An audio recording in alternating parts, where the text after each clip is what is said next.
Kadın sanki köle mal gibi satılıyor. Alan memnun olmazsa sokağa atılıyor. Sonra namus diye bele silah takılıyor.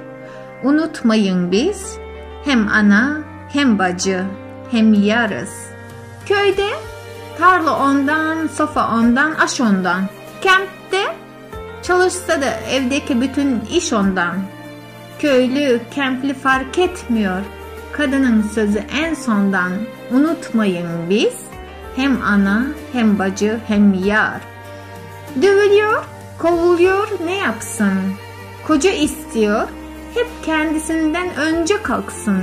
Çocuk doğursun, doğurduğuna da kendisi baksın. Unutmayın biz hem ana hem bacı hem yar.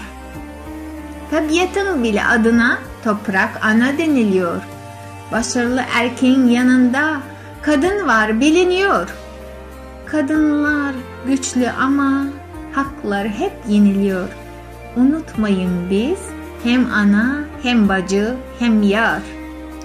Biz kadınlar çocukları ayırt edip sen erkeksin diyoruz. Erkeği üstün tutup kız çocuğunu ezdiriyoruz. İçine kapanık kızlar, bencil erkekler yetiştiriyoruz.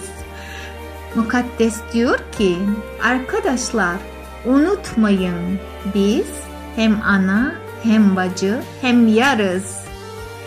Unutmayın gelecek nesillerin iyi veya kötü şekillenmesinde biz varız.